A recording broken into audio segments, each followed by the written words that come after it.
An empowered woman, as defined by the world, is idealized as an independent and successful individual, excellent in almost all aspects that she deals with in life.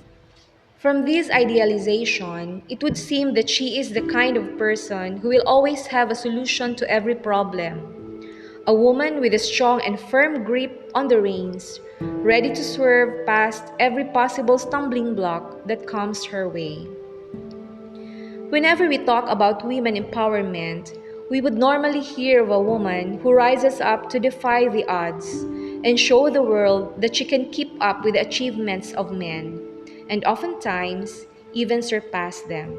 But we seldom hear the stories of how a woman is able to overcome her internal struggles from the pressures and challenges she is faced with, not coming from the opposite sex, but coming from her personal quest to make a difference and leave a legacy in her world. Personally, I really perceived postgraduate studies as an opportunity to grow as a professional, and an opportunity to obtain self-fulfillment.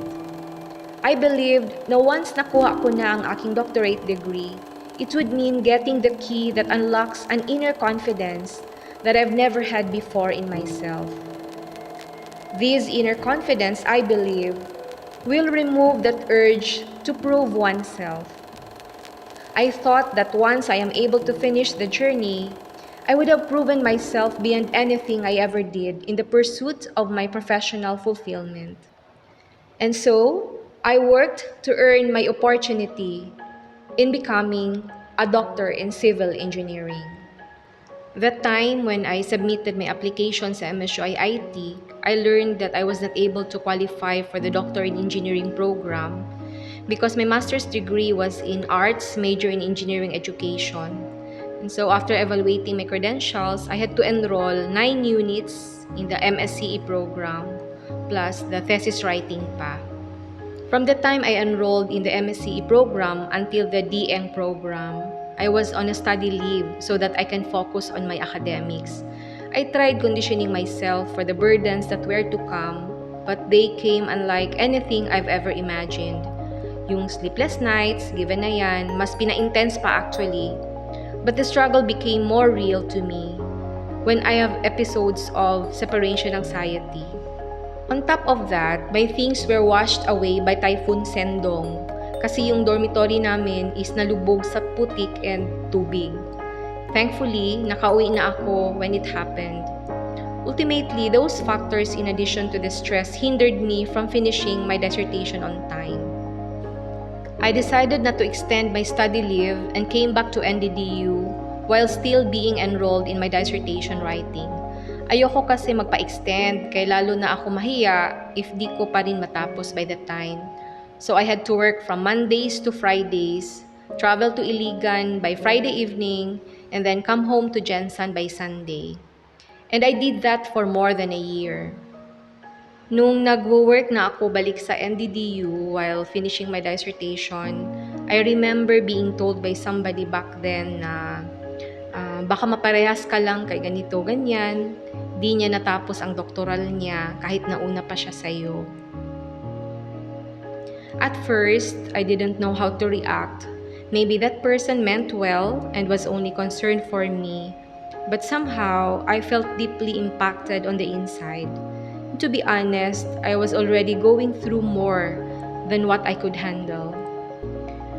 You can tell that I was struggling with time management, juggling work and post-grad studies, having lesser time for my family, for my kids, and having the need to take care of my health because I have never felt that burnt out and over-fatigued my entire life. At the back of my mind, those doubts and apprehensions seemed to win my mind already. I was walking back to the faculty room, pondering those thoughts and what was said to me. Am I just trying hard to prove something that I am not? I was starting to feel that all the years spent leading to this moment would just go to waste. Maybe this is where the story ends. All the years spent leading to this moment, when I was already at the breaking point, I suddenly came to a realization. Nung nagwo-work na ako balik sa NDDU while finishing my dissertation, I remember being told by somebody back then na baka maparehas ka lang kay ganito, ganyan. Di niya natapos ang doktoral niya kahit nauna pa siya sa'yo. I was walking back to the faculty, pondering those thoughts and what was said to me. Am I just trying hard to prove something that I am not? Is this where the story ends? No. This is where the story changes. I began to think of all those years that led me to this moment. I just felt something isn't sitting right with me. Nung sinabihan ako na baka di ko kayanin, I would like to believe it was God saying, "No, you have already proven yourself all those years." I may have been unable to finish my dissertation as planned, pero I had better progress in writing it nung time na pinagsabay ko siya sa work kesa nung nag-study leave ako. The pressure from doing so actually motivated me to work harder than ever, despite the stress and the burnouts. Another good thing about the pressure was that it pushed me beyond my limits. It may sound cliche, but it allowed me to tap into skills I never knew I had. Those skills served me well in finding ways to go the extra mile and do the impossible. Of course, never mawawala ang support ng family, my inspiration, which has always been priceless to me. And most of all, I have God, in whom nothing is impossible. Siyempre, nandyan na rin yung desire to finish what I started. Somehow, there should be justice for all the blood, sweat, and tears that I have shed all those years since I began this pursuit. Malapit na ako nun sa finish line, and it was only a matter of time before I reached it. And when I think further back, I realized that I had already accomplished so much in so little time.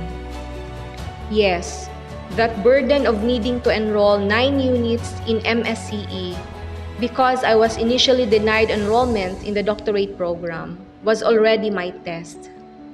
Then I thought to myself, natapos ko nga ang thesis ko within a semester and a summer, a shorter period of time if you come and think of it. What else can be harder?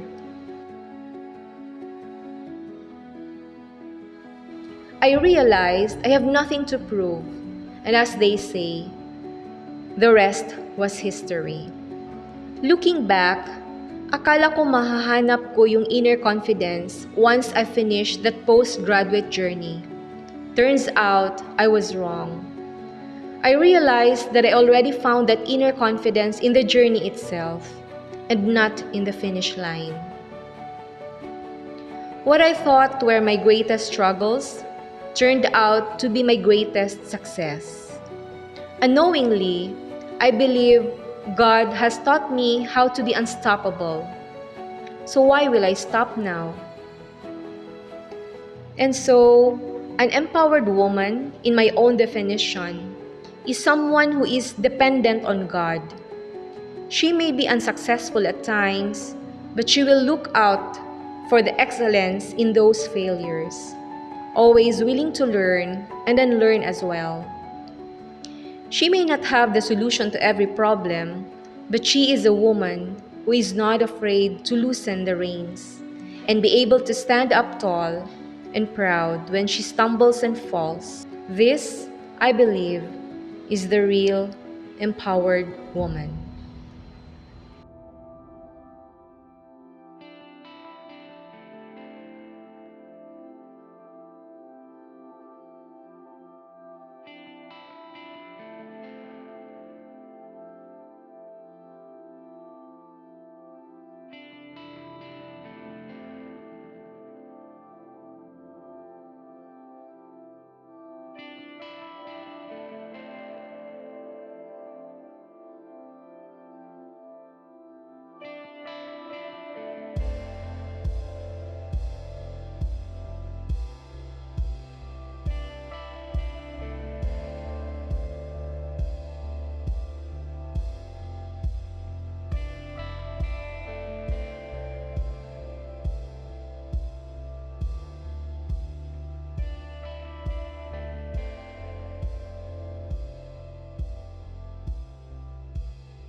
cut.